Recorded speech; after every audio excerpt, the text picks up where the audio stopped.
வணக்கம் மக்களே, நான் சுப்பு. இது மொபைல் சர்வீஸ் எக்ஸ்பர்ட் சேனல். நம்ம சேனலில் உங்கள் மொபைலை எப்படி ஈஸியாக கேர் பண்ணிக்கலாம்னு சின்ன சின்ன டிப்ஸ் அண்ட் ட்ரிக்ஸ் சொல்கிறேன். பிடிச்சிருந்தா லைக் பண்ணுங்கள், ஷேர் பண்ணுங்கள். உங்களுக்கு ஏதாவது டவுட் இருந்தால் கமெண்ட் பண்ணுங்கள். நான் அடுத்த வீடியோவில் அதுக்கான சொல்யூஷன் சொல்லுவேன். சரி, இன்னைக்கான வீடியோ என்னென்னு பார்க்கலாம் வாங்க.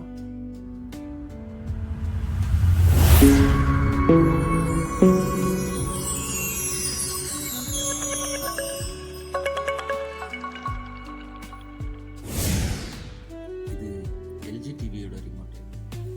இந்த ரிமோட்டை எப்படி ஓப்பன் பண்ணி சரி பண்ணலான்னு பார்க்கலாம்.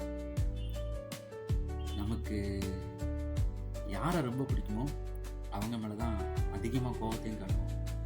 ஆனால் அதை விட அதிகமாக யார்கிட்ட கோபத்தை காட்டுவோம்னா இந்த ரிமோட் கிட்ட தான், இல்லையா?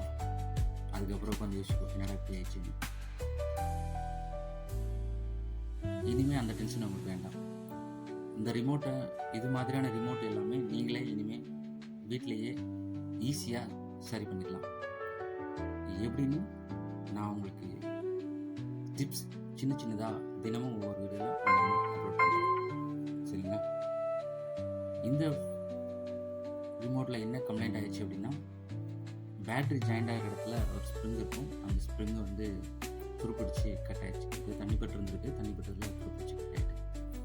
அதுக்காக நான் இன்னொரு ரிமோட், பழைய ரிமோட் இருந்தது, அதிலிருந்து எடுத்து வச்சு ஃபிக்ஸ் பண்ணேன். ரிமோட்டில் பெரிய ஸ்பேர்லாம் ஒன்றும் இருக்காது. மேலே ஒரு பேனல் இருக்கும், கீழே ஒரு பேனல் இருக்கும். ஏதாவது ஒரு சில ரிமோட்டில் தான் ஸ்க்ரூ டைப் கொடுத்துருப்பாங்க, தவிர மற்ற எல்லாம் ஈஸியாக நம்ம ஓப்பன் பண்ணுற மாதிரி. ஒரு ஓப்பனர் இருந்ததுன்னா நீங்கள் ஈஸியாக ஓப்பன் பண்ணுற மாதிரி இருக்கும். ஓப்பன் பண்ணிட்டீங்கன்னா உள்ள போர்டு இருக்கும், போர்டு மேலே இன்னர் ஃபீடர் லைன் இருக்கும், ஒரு சென்சார் லைட்டு மேலே கொடுத்துருப்பாங்க. அப்புறம் அந்த பேட்டரி இவ்வளோ தான், பெருசாக ஒன்றும் இருக்காது. நீங்களே ஈஸியாக சரி பண்ணலாம்.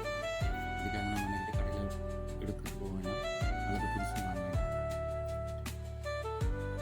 இது மாதிரியான வீடியோஸ் வந்து நான் தினமும் உங்களுக்கு ஒன்று அப்லோட் செய்யலான்னு இருக்கோம். தொடர்ந்து மொபைலு, இயர்பட்ஸு, நெக்பேண்டு இந்த மாதிரி எல்லாத்தையுமே நீங்களே எப்படி ஈஸியாக ஓப்பன் பண்ணி அதை சரி பண்ணலாம்னு அப்லோட் பண்ணுறேன்.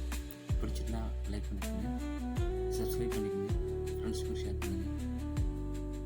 இதுக்கப்புறம் வர வீடியோவில் இன்னமும் தெளிவாக நான் உங்களுக்கு கொடுக்குறதுக்கு ட்ரை பண்ணுறோம். இதுதான் எங்களுக்கு ஃபஸ்ட் டைம் பண்ணுறதுனால கொஞ்சம் குவாலிட்டி கம்மியாக இருக்கலாம். இதுக்கப்புறமா உங்களுக்கு நல்லா கொடுக்க ட்ரை பண்ணுறோம்.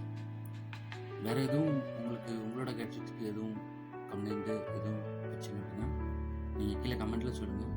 அடுத்த வீடியோவில் அதுக்கான சொல்யூஷன் பற்றியான வீடியோ. இதுவரைக்கும் நம்ம வீடியோவை பார்த்ததுக்கு ரொம்ப நன்றி. தேங்க்யூ. அடுத்த வீடியோவில் சந்திப்போம்.